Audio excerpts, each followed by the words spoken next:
मुस्लिम आरक्षण को लेकर देश भर में राजनीतिक बहस के बीच राजस्थान सरकार 4 जून के बाद एक बड़ा फैसला ले सकती है। अगर ऐसा हुआ तो राजस्थान में मुस्लिम समाज की 14 जातियों का ओबीसी आरक्षण खतरे में पड़ सकता है। अब ऐसा क्यों कहा जा रहा है, जरा आगे आपको बताते हैं। दरअसल इस मुद्दे पर बीजेपी सरकार, विधानसभा स्पीकर और कांग्रेस नेताओं के बयान के बाद अब सियासत तेज हो चुकी है। राजस्थान के सामाजिक न्याय अधिकारिता मंत्री अविनाश गहलोत के बयान के बाद राजस्थान विधानसभा अध्यक्ष वासुदेव देवनानी ने भी मुस्लिम आरक्षण मुद्दे पर मुख्यमंत्री भजनलाल शर्मा को पत्र लिखने की बात कही है। देवनानी ने कहा है कि हमारे संविधान में साफ तौर पर लिखा है कि किसी भी धर्म के आधार पर आरक्षण नहीं दिया जा सकता है। बाबा साहेब ने भी यही कहा था। पश्चिम बंगाल में इस तरह के आरक्षण को हाईकोर्ट रद्द कर चुका है। राजस्थान में भी समीक्षा कर ठोस उपाय किए जाने चाहिए, ये इस दौरान अब नेता कह रहे हैं, क्योंकि धर्म आधारित कोई भी आरक्षण किसी भी प्रदेश में नहीं होना चाहिए और यह संविधान की मूल भावना है। यदि पहले किसी सरकार ने वोट के लिए इस तरह के कदम उठाए हैं तो उसे निरस्त करने पर भी विचार करना चाहिए। यानी कि राजस्थान में उन मुस्लिम समाज के 14 ऐसा जातियां हैं जिनको अब आरक्षण ओबीसी के अंदर नहीं मिलेगा, या इसको लेकर के अब नई जो बहस है वो शुरू हो चुकी है। मुस्लिम रिजर्वेशन को लेकर कोलकाता हाईकोर्ट के आदेश के बाद राजस्थान की सरकार भी अब ओबीसी में शामिल 14 मुस्लिम जातियों का रिव्यू करने जा रही है। भजनलाल सरकार प्रदेश में चुनावी आचार संहिता हटने के बाद एक हाई पावर कमेटी के जरिए मुस्लिम जातियों के ओबीसी कोटे का रिव्यू करेगी। सामाजिक न्याय अधिकारिता मंत्री अविनाश गहलोत ने इसके संकेत दे दिए हैं। मंत्री अविनाश गहलोत ने कांग्रेस पर तुष्टीकरण की राजनीति का आरोप लगाया। उन्होंने कहा कि 1997 से 2013 के बीच 14 मुस्लिम जातियों को ओबीसी कैटेगरी के अंदर डाला गया, जो सरासर गलत है और इस आरक्षण का सर्कुलर भी सरकार के पास मौजूद है। अविनाश गहलोत ने कहा कि जिस तरीके से कोलकाता हाईकोर्ट के पश्चिम बंगाल में मुस्लिम जातियों का अन्य पिछड़ा वर्ग आरक्षण रद्द करने के बाद अब राजस्थान में भी ओबीसी में मुस्लिम समाज की 14 जातियों को आरक्षण दिया गया, उसका सरकार रिव्यू करने जा रही है। और इसी को लेकर के आज का मुद्दा हमने आपके सामने रखा है और इस पर हम जरा कुछ खास मेहमान हमारे साथ कार्यक्रम में जुड़ेंगे, उनसे आपको मिलवाएं। लेकिन उससे पहले आपको बता दें कि विधानसभा स्पीकर वासुदेव देवनानी ने आखिर इस मामले को लेकर के क्या कहा है। तुष्टीकरण की राजनीति का बार बार जो जिक्र किया जा रहा है, आखिर किसने किया, कैसे हुआ, इस बारे में उन्होंने क्या कहा है, जरा सुनाते हैं आपको।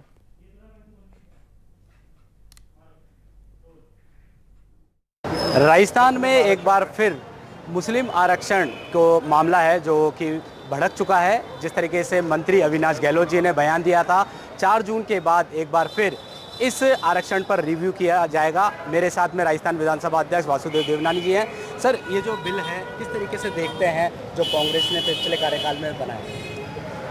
निश्चित रूप से अपने संविधान में ये व्यवस्था है कि धर्म आधारित कोई आरक्षण नहीं दिया जा सकता, जिसके आधार पर हमारे देश के गृह मंत्री भी कह चुके हैं और देश के प्रधानमंत्री जी का भी यही सोच माध्यमों से आया है। लेकिन राजस्थान के अंदर अभी पिछले वर्षों में जो कुछ जातियों को धर्म के आधार पर आरक्षण मिला है, मैं मुख्यमंत्री से आग्रह करूंगा उसकी समीक्षा करें और संविधान अनुरूप न्याय के आधार पर इसका निर्णय करें, क्योंकि ये आज आवश्यक है। क्योंकि अभी बंगाल के अंदर हाई कोर्ट ने जब इस प्रकार के आरक्षण के सारे रद्द किया है, तो मैं समझता हूँ कि जब एक हाई कोर्ट रद्द कर सकती है तो सारे देश के लिए उसका मार्गदर्शन होता है। तो राजस्थान के अंदर भी इसकी समीक्षा करके और इसका ठोस उपाय किए जाने चाहिए, क्यों धर्म आधारित तो कोई भी आरक्षण किसी भी प्रदेश में नहीं होना चाहिए। ये संविधान की मूल भावना है। ये संविधान निमित्त ही काम हो, और यदि पहले किसी सरकार ने वोट प्राप्त करने के लिए इस प्रकार के कोई कदम उठाए हैं तो उसको निरस्त भी करने पर विचार करना चाहिए। बहुत बहुत धन्यवाद। तो ये थे राजस्थान विधानसभा अध्यक्ष वासुदेव देवनानी जी। इनका साफ तौर पर कहना है कि धर्म के आधार पर किसी भी जाति और किसी भी विशेष समाज को आरक्षण नहीं दिया जाना चाहिए। इस बात को लेकर ये मुख्यमंत्री जी को भी निवेदन करेंगे, पत्र लिखेंगे कि जिस तरीके के ये जो पूर्व सरकार थी उन्होंने जो मुस्लिम समाज के जो 14 जातियों को ओबीसी में आरक्षण दिया था, उस पर रिव्यू कर जो भी अग्रिम अनुसंधान है वह किया जाए। एनडीटीवी राजस्थान, अजमेर से पवन अटारिया। तो आरक्षण के मुद्दे को लेकर के विधानसभा के अध्यक्ष वासुदेव देवनानी को आपने सुना, लेकिन इस मामले पर जो शुरुआत की गई, अविनाश गहलोत ने, जो कि मंत्री हैं, उन्होंने सबसे पहले इस पर बयान दिया था। उन्होंने आखिर क्या कहा था, जरा वो आपको दिखाते हैं। कांग्रेस ने तुष्टीकरण की राजनीति के आधार पर, संविधान में बाबा साहब अम्बेडकर ने लिखा था कि धर्म के आधार पर किसी जाति, समाज, वर्ग को आरक्षण का लाभ नहीं दिया जा सकता है। लेकिन कांग्रेस ने राजस्थान में 1997 से लेकर 2013 तक, 1997 से 2013 तक कुल क्रमवार तरीके से 13 मुस्लिम जातियों को ओबीसी के कैटेगरी के अंदर उनको डाला है और उनके सर्कुलर भी हमारे पास में है। इस पर निश्चित रूप से आने वाले समय में विभाग और सरकार रिव्यू करेगी और धर्म के आधार पर संविधान जिस चीज के लिए प्रोहिबिटेड है, कि मना करता है, संविधान के अंदर लिखा हुआ है, तो उसके आधार पर जो दिए गए वो गलत है। निश्चित ही जिन 14 कम्युनिटीज को मुस्लिम समाज की ओबीसी वर्ग का कोटा काट करके दिया गया, वो अलग से नहीं दिया, लेकिन ओबीसी के अंदर शामिल किया गया है। तो सरकार आरक्षण को एक बार फिर से रिव्यू करने जा रही है। अगर ऐसा होता है तो क्या इसका असर होगा, कानूनी रूप से कितना सही है, इस पर वकील क्या कह रहे हैं। वरिष्ठ अधिवक्ता ए के जैन से भी हमने बात की है, उन्होंने क्या कहा है, जरा वो आपको दिखाते हैं। किसी भी ओबीसी जाति को, ओबीसी वर्ग को ओबीसी में शामिल करने के लिए केंद्र सरकार द्वारा ही नोटिफिकेशन जारी किया जा सकता था। पूर्व में ये राज्यों की शक्तियां थी, परंतु बाद में केंद्र ने इसे अपने पास ले ली थी। 2021 के बाद अब राज्य सरकारों को ये शक्तियां मिल गई हैं कि वो अपनी ओबीसी लिस्ट बनाएं, अपनी ओबीसी जातियों की घोषणा करें और उसमें जातियों का इंक्लूजन या एक्सक्लूजन करें। ओबीसी का मतलब educationally and socially backward classes हैं। इस तरीके से राजस्थान सरकार अपनी ओबीसी जातियों का पुनर्विचार कर सकती है, नई जातियों को उसमें शामिल कर सकती है और पुरानी जातियों को उसमें से हटा सकती है। तो राजस्थान में एक नए तरीके की ये जो लड़ाई चल रही है ओबीसी आरक्षण को लेकर के, इसमें मुस्लिमों को आरक्षण देने की पैरवी की बात भी सामने आ रही है। एक तरफ जहां सरकार के नेता मंत्री बार बार ये कह रहे हैं कि बिल्कुल सरासर गलत है और ये संविधान के मुताबिक भी नहीं है, लेकिन पूर्व मुख्यमंत्री अशोक गहलोत ने भी इस बारे में अपनी बात रखी है। उन्होंने क्या कहा है, जरा वो भी आप देखिए।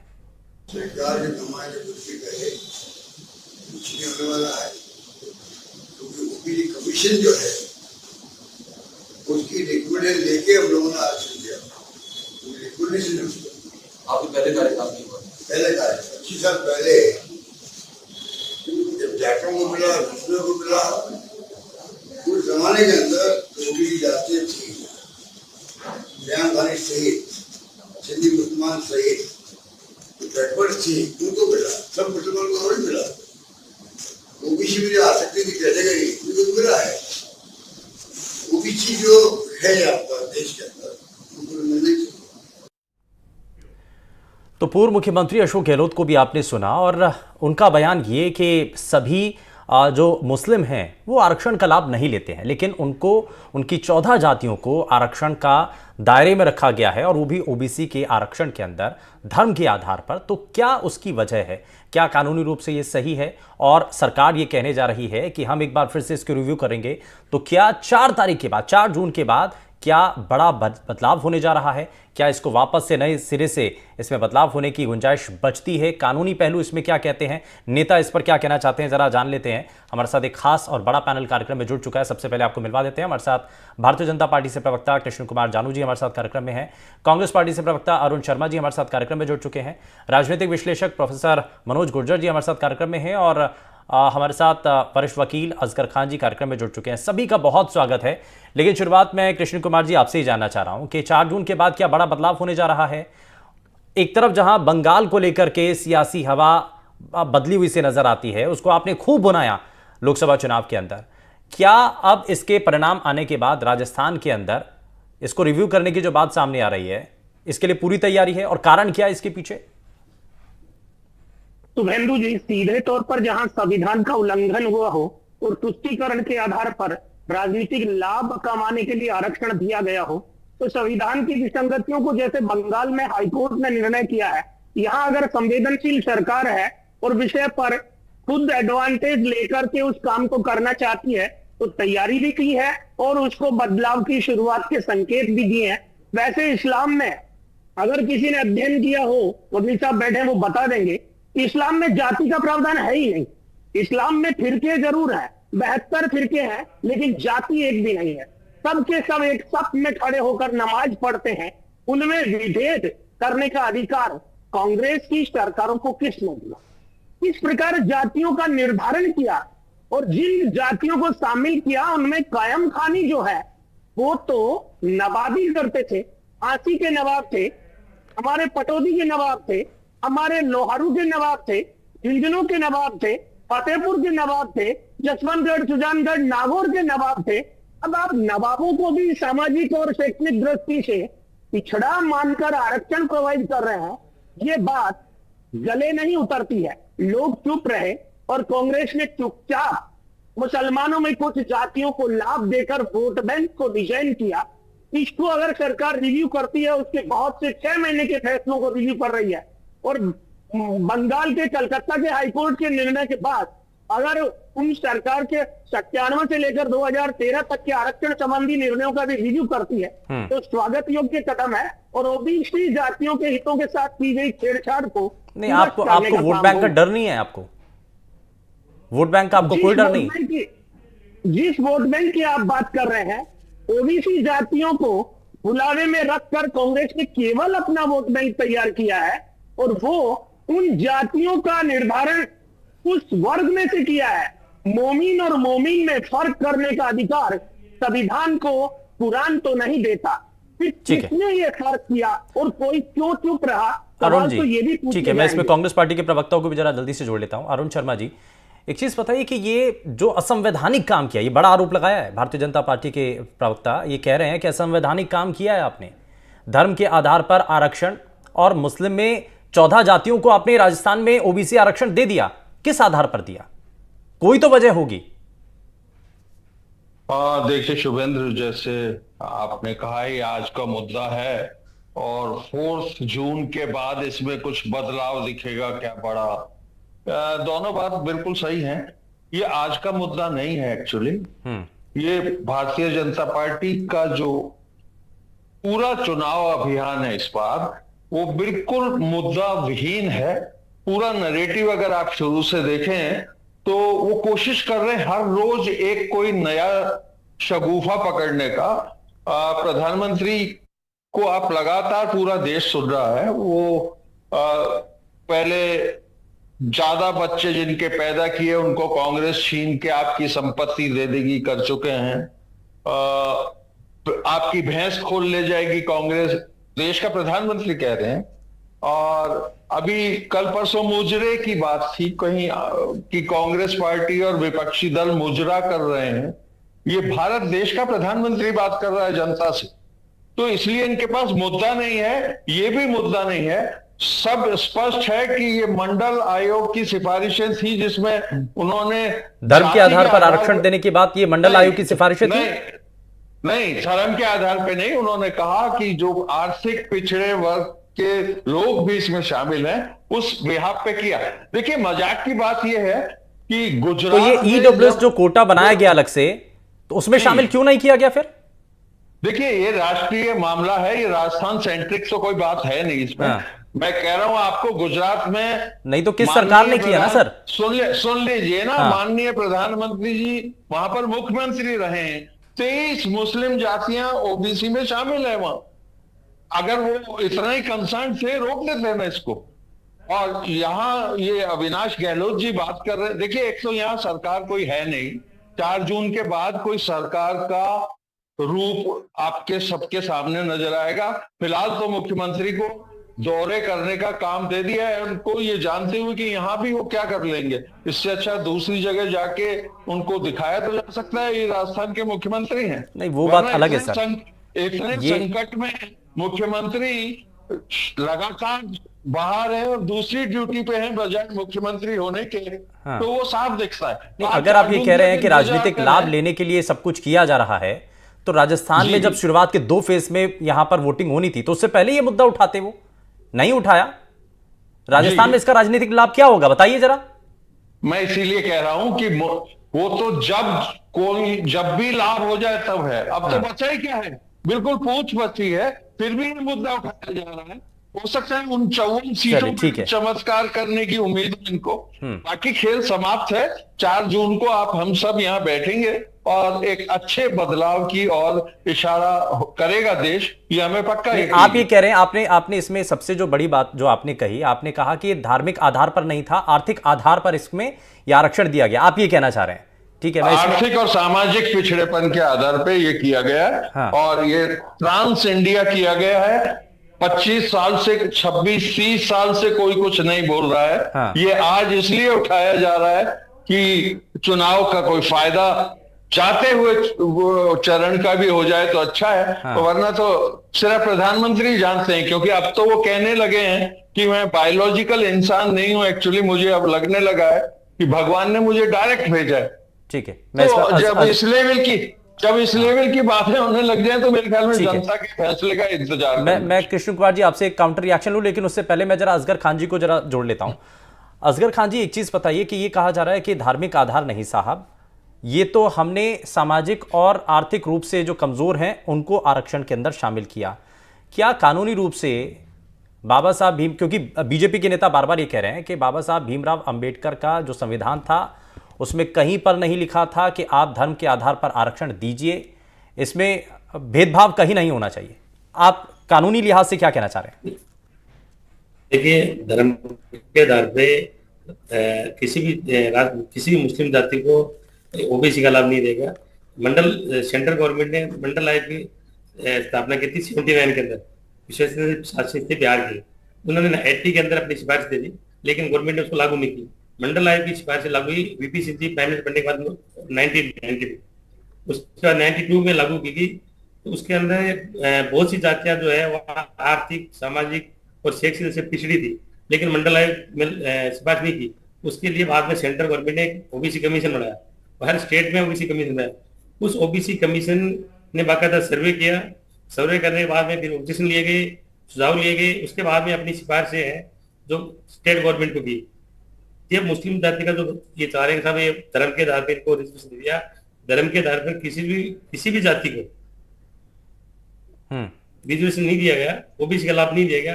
ये तो ओबीसी कमीशन ने सर्वे किया जाके, बाकायदा किया कि ये सामाजिक, शैक्षिक और आर्थिक दृष्टि से पिछड़ी है। उसके बाद गवर्नमेंट की सिफारिश की, सिफारिश करने के बाद में ही आरक्षण लागू हुआ। धर्म के आधार पर राजस्थान में तो कम से कम किसी भी जाति को ओबीसी का लाभ नहीं है। हाँ। अब ये तो पॉलिटिकल गेन करने के लिए कोई ये लोग इस तरह से सुगवा छोड़े साहब धर्म के आधार पर। अब गवर्नमेंट को पावर है सब रिव्यू करने का कि साहब कौन सी जाति है जो समाज उठ गई, जो आर्थिक, शैक्षिक और धार्मिक आधार पर। अच्छा, एक सवाल और उठा कि उसके बाद में वो गवर्नमेंट रिव्यू कर सकती है। हाँ। इसी तरह से मुस्लिम जाति जो भी शामिल की गई, शुरू में मंडल आयोग की सिफारिश के टाइम भी शामिल की गई, बाद में 97 से लेके 2013 तक बहुत सी जातियों को शामिल किया गया।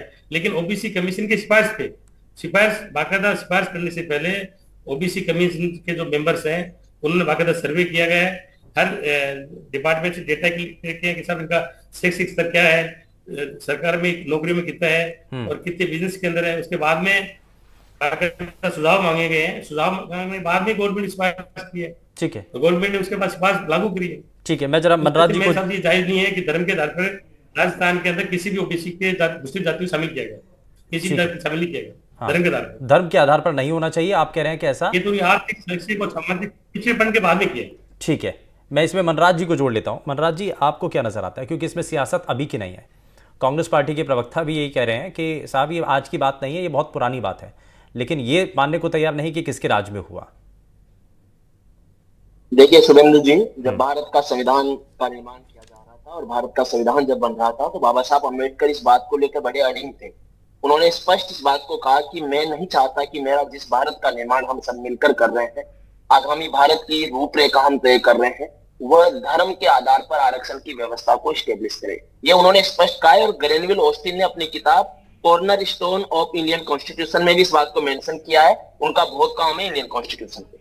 अब बात आई कि चलो आरक्षण का आधार क्या हो, आरक्षण कैसे दिया जाए, तो काका कालेलकर की अध्यक्षता में 1953 में एक कमीशन बनाया गया और उस कमीशन ने 1956 में अपनी रिपोर्ट दी और उस रिपोर्ट में की कि भारत में रिजर्वेशन का बेस अगर है तो जाति होना चाहिए। पंडित जवाहरलाल नेहरू जी उस समय प्रधानमंत्री थे, उन्होंने उसको रिजेक्ट कर दिया, उसकी रिकमेंडेशंस को स्वीकार नहीं किया और वहां ओबीसी को कोई बात ही नहीं हुई। उसके बाद दूसरा कमीशन बना 1976 में वीपी मंडल की अध्यक्षता में मंडल कमीशन। बिंदेश्वर प्रसाद मंडल जो बिहार से आते थे, सांसद थे, और उन्होंने वापस एक रिकमेंडेशन दी और की कि 27% आरक्षण ओबीसी कास्ट को देना चाहिए, और ओबीसी के अंदर उन्होंने कई जातियों को शामिल किया और उन्होंने वापस दोहराया कि जाति का आधार, आरक्षण का आधार जाति होना चाहिए। उसके बाद हम देखते हैं कि वीपी सिंह जी ने इसको लागू किया, पूरे भारत में बड़ा विवाद हुआ उस समय मंडल का, और उसके बाद ये case Indira Sahni versus government of India मामले में सुप्रीम कोर्ट जाता है, और सुप्रीम कोर्ट ने भी इस बात को दोहराया शुभेंदु जी कि हाँ, भारत में जाति ही पिछड़ेपन का आधार है और जाति के आधार पर ही आरक्षण दिया जाए। लेकिन जैसा कि हमें पता है कि स्टेट्स को यह छूट दी गई कि वो ओबीसी की लिस्ट तैयार करें, और स्टेट जब राज्यों को यह छूट दी गई तो राज्यों ने क्या किया, अपने राजनीतिक फायदों के लिए इस लिस्ट में परिवर्तन अपनी मंशा अनुसार करते रहे और वो देखते रहे कि कहां उनको फायदा मिल सकता है। और इसी के तहत आप देखेंगे पश्चिम बंगाल में अभी हाईकोर्ट का आदेश आया और हाईकोर्ट ने कहा कि जो आरक्षण दिया गया है वो संविधान के मुताबिक नहीं दिया गया है, उसका रिव्यू होना चाहिए। नहीं, लेकिन अब कांग्रेस पार्टी के प्रवक्ता तो कह रहे हैं ना, वो कह रहे हैं कि साहब हमने तो आर्थिक आधार पर किया है, सामाजिक आधार पर किया है। शुभेंदु जी दिखाए वो ये बात, हाँ। कौन सा सर्वे उन्होंने कराया, और क्या राजस्थान में मुस्लिम ही एकमात्र ऐसी जाति थी जिसको इन्होंने सामाजिक और आर्थिक आधार। अच्छा, जातियों में बांटना ये धर्म की बात है या उनमें भी सब जातियां बना देना, उपजातियां बना देना, ये कहां तक ठीक है? ये राजनीतिक चालाकी है शुभेंदु जी, ये राजनीतिक चालाकी है सरकारों की। सरकारें क्या करती है कि सीधा अगर धर्म को बेस बना देगी तो बड़ा विरोध होगा, दूसरा एक तरीके से उनका राजनीतिक वोट बैंक कम होगा, तो उन्होंने जातियों के उपवर्गीकरण के आधार पर ये संरचना गढ़ी, और राजस्थान में ऐसा हुआ है। क्या राजस्थान में, मैं पूछना चाहता हूं कांग्रेस पार्टी के प्रवक्ता अरुण शर्मा जी से, वो बातें बहुत सारी कर रहे हैं, वो बताए कि क्या राजस्थान में इन 14 जातियां जो मुस्लिम समाज से आपने आइडेंटिफाई की, इसके अलावा कोई और जातियां नहीं थी जिनको सामाजिक और आर्थिक आधार पर आरक्षण दिया जाए? क्या और जातियां आपकी सरकार आइडेंटिफाई नहीं कर पाई? ये सीधा सीधा, और इसको कोई दरकिनार नहीं कर सकता। तो बेंदु जी, मेरा जो रिसर्च वर्क है वो राजस्थान पे, मैं राजस्थान से आता हूं, हाँ। मैं देख रहा हूं राजस्थान में कास्ट का क्लासिफिकेशन क्लास से ज्यादा कर दिया गया है, और आप देखेंगे एकमात्र राजस्थान है जहां जाति के आधार पर आपको हॉस्टल्स मिलेंगे। जयपुर में आप देखिए, और जिसको सरकार फंडिंग कर रही है, तो आप समझ सकते हो कि ये सिर्फ वोट बैंक की राजनीति की परिणति है, और हाँ। इस पर ये लोग कुछ नहीं बोल पाएंगे क्योंकि ये वास्तविकता है, इन्होंने धर्म को बेस बनाया। ठीक है, मैं इसमें कृष्ण कुमार जी को जोड़ लेता हूं। कृष्ण कुमार जी, एक हमने स्टेटमेंट भी दिखाया था, पूर्व मुख्यमंत्री अशोक गहलोत वो कह रहे थे कि सभी मुस्लिम आरक्षण का लाभ नहीं लेते हैं। वो ये भी कह रहे हैं साहब हमने जो आरक्षण दिया उसमें सभी मुस्लिम जो है इसका लाभ नहीं ले रहे हैं। देखो, मुसलमानों में भी विभेद पैदा करना, डिवाइड एंड रूल की पॉलिसी कांग्रेस ने अडॉप्ट की है इस मामले में, और मुसलमान जो है उसमें से जिनको मिल गया है वो गहलोत के स्पोकन एडवोकेट हो गए हैं, और जिनको नहीं मिला है वो बेचारे बनने के काम में लगे हैं अल्पसंख्यक के नाम पर। ये कांग्रेस की जो पॉलिसी है वो सब प्रकार से असंवैधानिक है, गैर कानूनी है, और इस्लाम का जो कानून है ना, शरीयत कानून, कुरान की इजाजत, कुरान भी उन्हें यह इजाजत नहीं देता है कि वो मुसलमान और मुसलमान में विभेद पर सहमति प्रकट करें। जब सारे के सारे मोमिन और मोमिन के अंतर को स्वीकार नहीं करते, तो फिर गहलोत ने कौन सा जादू चलाया कि उसमें से कुछ जातियों को पिछड़ा माना, और पिछड़ा भी उनको माना जिन्होंने सदियों से नवाबी की है। ये सीधे तौर पर बेईमानी नहीं, वो तो कह रहे हैं ना साहब, फिर से मैं वही दोहरा रहा हूं, अरुण शर्मा जी कह रहे हैं कि हमने तो आर्थिक आधार पर दिया, जो कमजोर थे दिखे हमने उनको आरक्षण दे दिया। जिनके पास नवाबी थी वो पिछड़े कैसे हुए, वो कमजोर कैसे हुए, और फिर यही 14 जातियां कमजोर कैसे हुई? क्या मुसलमानों में इनसे कमजोर कोई नहीं था? जिस प्रकार की स्थिति है, मुसलमानों में एक वर्ग आता है जिसे कायम खानी लोग मानखानी कौम बोलते हैं, जिनको काजी कहा जाता है इधर हमारे यहाँ। वो एक प्रकार से मुसलमानों के पंडित कहलाते हैं, लेकिन आर्थिक स्थिति से तो बहुत कमजोर है, लेकिन उनको सामाजिक दृष्टि से बड़ा श्रेष्ठ माना गया, क्योंकि इस्लाम में कुरान का अध्ययन और अध्यापन काजी कम्युनिटी कराती थी। उनको तो आरक्षण का लाभ नहीं मिला, वास्तव में आर्थिक दृष्टि से वो बहुत पिछड़े थे, और आर्थिक दृष्टि से देना था तो फिर जो ईडब्ल्यूएस आरक्षण का प्रावधान है उसमें जोड़ना चाहिए था, ओबीसी के आरक्षण में क्यों जोड़ा गया? सवाल बहुत है। कांग्रेस जलेबी बनाने की कोशिश कर रही है, सच्चाई सामने नहीं रख रही है। हाँ, अरुण शर्मा जी जवाब दीजिए सर। हम कोई जलेबी नहीं बना रहे हैं, बहुत सीधा मामला है। इस देश में आरक्षण की जो जरूरत है वो एस्टेब्लिश्ड है, डिफाइन की गई है संविधान में। आप सर कहते हैं एक तरफ के पिछड़ा वर्ग जो है, SC ST का जो वोट है, बीजेपी उस पर हमला कर रही है, दूसरी तरफ आपने जो आरक्षण किया उसी को लेकर के तो बीजेपी हमलावर है कि साहब आप कैसे जवाब दे पा रहे हैं? आप लोगों के बीच में जा रहे हैं, ओबीसी SC ST को आप जब कह रहे हैं कि बीजेपी ने उनको छला है, तो वो आरोप लगा रहे हैं कि आपने छला है। नहीं, देखिए इसका तो कोई जवाब हो नहीं सकता ना। अगर ये बीजेपी आज हमारे भाई साहब बीजेपी के प्रवक्ता कह रहे हैं कांग्रेस ने डिवाइड एंड रूल पॉलिसी अपनाई है, मैं इनसे पूछना चाहता हूं ये क्या बिना किसी जाति के भेदभाव के कंसिडरेशन के टिकट बांटते हैं क्या? हर कॉन्स्टिट्यूंसी चाहे विधानसभा की हो, कोई सा भी चुनाव हो, कंसिडरेशन वही है जाति से रिलेटेड। इस सच्चाई से घूम फिर करके जाति पर क्यों आ जाते हैं? नहीं, वो राष्ट्रीय समस्या है, सब जगह है, राजस्थान में भी है। हमारे दोस्त बिल्कुल सही कह रहे थे मामराज जी भी कि मैं जरा ठीक है मनराज जी को जरा जोड़ रहा हूं। मनराज जी कुछ कहना चाह रहे हैं, मनराज जी बताइए। राजस्थान में थोड़ा प्रोमिनेंट है ये कि यहाँ ये बिल्कुल सही इशारा कर रहे थे कि ओपनली गुर्जर छात्रावास, जाट छात्रावास और जातियों के आधार पे छात्रावासों के नाम है स्पष्ट तौर पे। तो आप कह रहे हैं कि आर्थिक रूप से जो कमजोर थे हमने उनको आरक्षण दिया, वो तो कह रहे हैं ना किशोर कुमार जी। जी हाँ, वो धर्म के बेसिस पे नहीं है कतई। नहीं तो वो कह रहे हैं कि जो आर्थिक रूप से संपन्न है उनको भी आपने शामिल कर लिया। नहीं, वो कैसे डिसाइड करेगा? कौन डिसाइड करेगा? वो कोई सर्वे हुआ था? कोई सर्वे हुआ था? देखिए, एक तो दूसरा शुभेंदु, मैं ये बताना चाहता हूँ, ये बात कर रहे हैं 97-98 की। कांग्रेस अशोक गहलोत जी की सरकार आई है दिसंबर 98 में। 97-98 के पूरे काल में भैरव सिंह जी शेखावत की सरकार थी। तो मैं ये कह रहा हूं, और जो भी केंद्र में किसकी सरकार थी? जो भी करेक्शन होने हैं ये 4 तारीख के बाद होने हैं। इस समय इस मुद्दे का कोई मतलब नहीं है सिवाय कुछ जाते जाते कोई दो। चलिए, समय थोड़ा सा कम है, समय थोड़ा सा कम है। मैं मनराज गुर्जर को भी जरा जोड़ लेता हूं। जल्दी से मनराज अपनी बात रखिए, कुछ कहना चाहते हैं? हाँ देखिए शुभेंदु जी, ये बड़ी विचित्र बात है भारतीय राजनीति की कि जब आरक्षण, अरुण शर्मा जी उस तरीके उस बात को डिफेंड नहीं कर पा रहे। जब आपकी सरकार ने आरक्षण दिया तो कुछ तो बेस रहा होगा, कुछ तो आपकी कमेटी बनाई होगी, कुछ तो कमेटी की रिकमेंडेशन होगी। वो कमेटी कहाँ है? पहली चीज। दूसरी बात, क्या आपने मुसलमानों में, जैसा कि अभी भारतीय जनता पार्टी के प्रवक्ता कह रहे हैं कि मुसलमानों में आपने जो आइडेंटिफाई किया वो नवाबी जातियों को किया, तो क्या आपका ये पूरे तरीके से प्रथम दृष्टता, क्या ये वोट बैंक की राजनीति नहीं लगती है क्या? चलिए ठीक है, माफी के साथ रुक रहा हूँ सर, माफी के साथ रुक रहा हूँ। समय इजाजत नहीं दे रहा आगे बढ़ने के लिए, माफी के साथ रुक रहा हूँ। खैर, बहुत शुक्रिया सभी खास मेहमानों का कार्यक्रम में शामिल होने के लिए। लेकिन 14 मुस्लिम जातियों के आरक्षण को लेकर के संकट क्या बन चुका है, ये 4 तारीख के बाद तय होगा, क्योंकि सर्वे करने की बात सरकार ने कर दी है। यार रुक रहे एक छोटे से ब्रेक के लिए, कहीं मत जाइएगा, बने रहिए आप हमारे साथ।